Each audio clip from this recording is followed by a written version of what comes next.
नमस्कार दोस्तों। मुझे याद आता है कि अपने बचपन में इंडियन कॉमिक बुक्स के अलावा सुपर हीरोज के बारे में मुझे दूरदर्शन से जानने को मिला था। जी हाँ, ये सच है। ही मैन, स्पाइडरमैन और सुपरमैन, ये सभी एनिमेटेड सीरीज दूरदर्शन पर भी आया करती थी। End of course later on जब केबल टीवी का ज़माना आया तब मैंने पहली बार एडम वेस्ट वाले बैटमैन की टीवी सीरीज देखी, कार्टून नेटवर्क देखा, पावर जोन और फॉक्स किड्स भी देखा। जहां एक तरफ इंडियन सुपर हीरोज में मुझे बचपन से ही नागराज हमेशा पसंद आया, वहीं दूसरी तरफ वेस्टर्न सुपर हीरोज में सुपरमैन हमेशा से मेरा फेवरेट रहा। अब चूंकि वेस्टर्न कॉमिक बुक्स की अवेलेबिलिटी 90s में उतनी कॉमन नहीं थी, सुपरमैन को प्रॉपर्ली जानने और देखने का मौका मुझे सुपरमैन द एनिमेटेड सीरीज से मिला। ये वही सीरीज है जो कि 90s में कार्टून नेटवर्क पे एक्सट्रीमली पॉपुलर थी। Superman along with Batman the animated series super hero series में टॉप चार्ट्स पे थी। It was in my college days जब मुझे for the first time Superman की कुछ फेमस कॉमिक बुक्स और ग्राफिक नॉवेल्स पढ़ने को मिली, जैसे Birthright, Red Son, Kingdom Come, Supergirl and many more. And through these comic books and graphic novels मुझे सुपरमैन को सही मायने में जानने का मौका मिला। अब ये बात मैं हमेशा कहता हूं और अक्सर बोलता हूं कि जितना कुछ हम मूवीज में देखते हैं उससे कहीं ज्यादा in depth stories comic books और ग्राफिक नॉवेल्स में होती है। ये बिल्कुल वही वाली बात होगी कि हैरी पॉटर के फैंस ये कहेंगे कि उनको हैरी पॉटर पसंद है and that would be mainly because of the movies, लेकिन जो स्टोरीज जेके रोलिंग्स ने हैरी पॉटर की बुक्स में लिखी हैं वो कहीं ज्यादा लार्ज हैं, इन डेप्थ हैं और ज्यादा वाइब्रेंट हैं। So this is a very well known fact कि हालांकि मूवीज ये सभी कॉमिक बुक से ही रिलेटेड होती हैं, कॉमिक बुक से ही इंस्पायर्ड होती हैं, बट कॉमिक बुक्स और ग्राफिक नॉवेल्स असली सोर्स मटेरियल है जिसको ज्यादातर मूवी फैंस जानते नहीं हैं। And when you read this comic books you actually understand the legacy of Superman. Superman सिर्फ एक यूजुअल सुपर हीरो नहीं, he is more than that. वो एक इंस्पिरेशन है, एक उम्मीद है, एक होप है, hope of a better present, hope of a better future.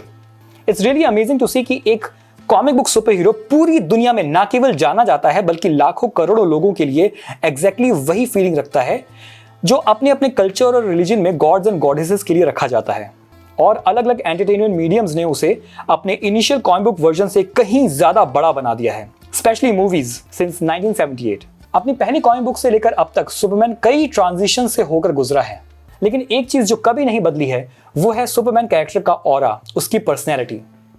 Comic books में जिस तरह से एस्टैब्लिश किया गया है कि सुपरमैन एक दूसरे प्लेनेट का होते हुए भी इंसानों को अपना मानता है, उनकी जेन्युइनली केयर करता है, और इसका रीजन है उसके फॉस्टर पेरेंट्स पा एंड मां कैंट, जिन्होंने क्लार्क को बचपन से लेकर बड़े होने तक संभाला, प्रोटेक्ट किया, प्यार किया, उसे वो मॉरल और एथिकल वैल्यूज दी जिसने क्लार्क को सही मायने में सुपरमैन बनाया।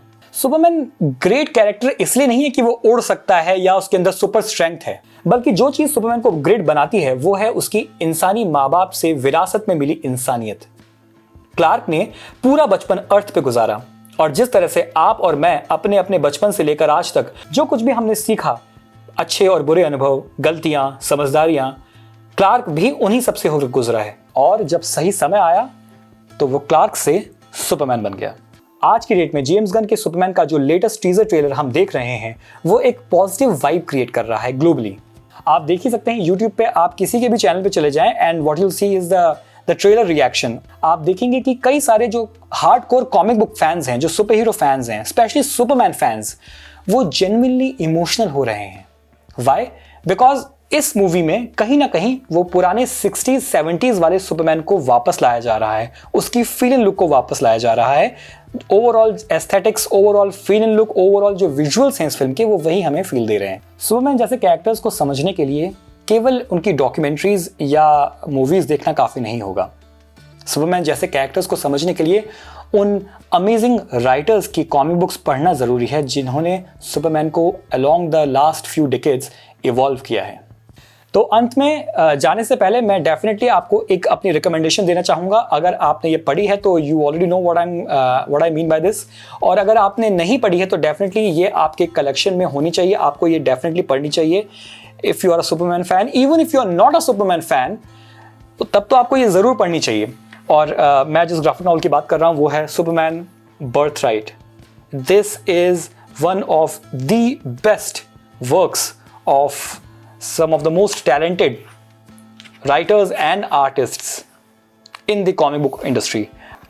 Mark Waid, the very well-known celebrity writer, has written this Birthright. इससे ज़्यादा मैं इसके बारे में कुछ नहीं बताऊंगा. This video is not a review video.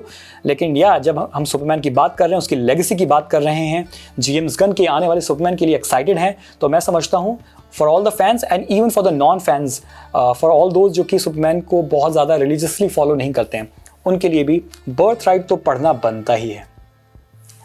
So this was the video, guys. Thank you so very much for watching this video. Like it, subscribe to the channel, share the video with others. Thank you so very much. Goodbye. God bless you.